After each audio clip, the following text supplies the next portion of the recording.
പ്രതിപക്ഷ വി.ഡി. സതീശനെ വിടാതെ പിന്തുടരുകയാണല്ലോ വെള്ളാപ്പള്ളി നടേശൻ. യഥാർത്ഥത്തിൽ എന്താണ് വെള്ളാപ്പള്ളിയുടെ പ്രശ്നം? ഈ കഴിഞ്ഞ ഒരുപാട് കാലത്തെ രാഷ്ട്രീയ റിപ്പോർട്ടിങ്ങിനിടയിൽ അദ്ദേഹത്തിന് ഇത്തരം നീക്കങ്ങൾ അടുത്ത് കണ്ടിട്ടുള്ള ആളാണല്ലോ സുരേഷ്. ഈ വെള്ളാപ്പള്ളി നടേശനെ സംബന്ധിച്ചിടത്തോളം വെള്ളാപ്പള്ളി നടേശൻ എപ്പോഴും ലൈം ലൈറ്റിൽ നിൽക്കാൻ വേണ്ടിയിട്ട് ആരെങ്കിലും ഒരാളിനെങ്ങനെ കേന്ദ്രീകരിച്ചുകൊണ്ട് ഒരാളിനെ എൻ്റെ ശത്രുവാണ് എന്ന് ഒരു ആളിനെ പ്രതിഷ്ഠിച്ചുകൊണ്ട് അയാൾക്കെതിരെ ആക്രമിക്കുക എന്നുള്ളത് വെള്ളാപ്പള്ളി നടേശൻ്റെ ഒരു ജനിതക സ്വഭാവമായിട്ടാണ് എനിക്ക് തോന്നിയിട്ടുള്ളത്. എന്തിന് ഇപ്പം വലിയ ഇതായിട്ട് പൊക്കി പറഞ്ഞുകൊണ്ട് നടക്കുന്ന പിണറായി വിജയനെതിരെ ഈ വെള്ളാപ്പള്ളി നടേശൻ പറഞ്ഞതുപോലെ വേറൊരു മനുഷ്യനും ചിലപ്പോൾ ഒരുപക്ഷെ പറഞ്ഞു കാണില്ല. പ്രതിപക്ഷത്ത് നിന്ന് പോലും ആരും പറഞ്ഞിട്ടുണ്ടാവില്ല.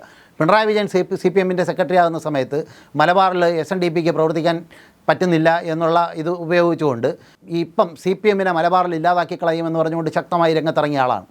അന്ന് പിണറായി വിജയൻ ഇയാൾക്ക് നേർക്ക് നേർ നിന്ന് പോരടിച്ച് അവസാനം വെള്ളാപ്പള്ളിയും പിണറായി ഏറ്റവും വലിയ ശത്രുക്കളായിരുന്നു. അങ്ങനെയുള്ളൊരു കാലഘട്ടം ഉണ്ടായിരുന്നു. കഴിഞ്ഞ UDF-ൻ്റെ കാലത്താണെങ്കിൽ VS അച്യുതാനന്ദനെയാണ് ശത്രുവായിട്ട് മുന്നിൽ നിർത്തിക്കൊണ്ട് പോരടിച്ചത്. VS അതിനെ വളരെ ശക്തമായി സ്ട്രോങ് ആയിട്ടുള്ള ഒരു നിലപാടാണ് VS സ്വീകരിച്ചത്. അങ്ങനെയാണ് ഇയാൾക്കെതിരെ മൈക്രോ ഫൈനാൻസിന് തട്ടിപ്പിനെതിരെ ഇയാൾക്കെതിരെ വിജിലൻസിന് പരാതി കൊടുത്ത് കേസുണ്ടായതും മറ്റു കാര്യങ്ങളുമൊക്കെ. ആ കേസിൻ്റെ അടിസ്ഥാനത്തിലാണ് അവസാനം ഇപ്പോൾ CPM-ൻ്റെയും അത് പിണറായി വന്നപ്പോഴത്തേക്കാണ് അതിൻ്റെ അന്വേഷണവും മറ്റു കാര്യങ്ങളും നടന്നത്. അപ്പോഴാണ് ഈ പിണറായി പ്രേമം കൂടുതലായിട്ട് കാണിക്കാൻ തുടങ്ങിയത്. ഈ CPM-നെതിരെ മാത്രമല്ല, കോൺഗ്രസിൽ ഇയാളെ ഏറ്റവും വലിയ ശത്രുവായിരുന്നു VM സുധീരൻ. ആലപ്പുഴ ജില്ലയിൽ മത്സരിക്കുന്നവരൊക്കെ ആലപ്പുഴ ജില്ലയിൽ എല്ലാവരും അത് ഏറ്റവും വലിയ ശത്രു എന്ന് പറയുന്നത് VM സുധീരനായിരുന്നു. VM സുധീരനെയാണ് ഏറ്റവും കൂടുതൽ ആക്രമിച്ചതും VM സുധീരൻ അതേപോലെ തന്നെ നേരിടുകയും ചെയ്തു. അതുപോലെ തന്നെ ആലപ്പുഴയിൽ KC വേണുഗോപാലിനെ തോപ്പിക്കുമെന്ന് പറഞ്ഞു. പിന്നെ ആരെയൊക്കെ തോപ്പിക്കുമെന്ന് പറഞ്ഞിട്ടുണ്ടെന്ന് എനിക്ക് അറിഞ്ഞില്ല. PJ ജോസഫിനെ വരെ ഒരിക്കൽ തൊടുപുഴയിൽ തോപ്പിക്കുമെന്ന് പറഞ്ഞിട്ടുണ്ട്. അതുപോലെ അവരൊക്കെ ഇയാൾ ആരെ തോപ്പിക്കുമെന്ന് പറഞ്ഞു അവർ ജയിച്ചു വരും. അതുപോലെ തന്നെ ഇയാൾ ആര് ജയിക്കുമെന്ന് പറയണോ അവരൊക്കെ തോറ്റും പോകും.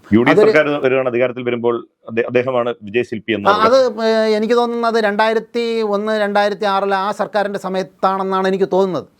അത് വിജയിച്ചു വന്നപ്പോഴത്തേക്ക് ഇത്രയും സീറ്റുകൾ ജയിക്കാൻ കാരണം ഞാനാണ്, ഞങ്ങളുടെ നിലപാടാണ് എന്ന് പറഞ്ഞിട്ട് അന്ന് ഇയാൾ വിലപേശി, അന്നാണോ ഉമ്മൻചാണ്ടിയുടെ കാലത്താണോ എന്തോ MP ശ്രീകുമാറിനെയൊക്കെ ദേവസ്വം ബോർഡിൽ അംഗങ്ങളാക്കി എടുപ്പിച്ച ഒരു സംഭവമൊക്കെ ഉണ്ട്. ഞാൻ വലിയ മഹാനാണ് എന്ന് പറഞ്ഞിട്ട് സ്ഥാപിക്കുക എന്നുള്ളത് ഇയാളുടെ ഒരു ഇതാണ്.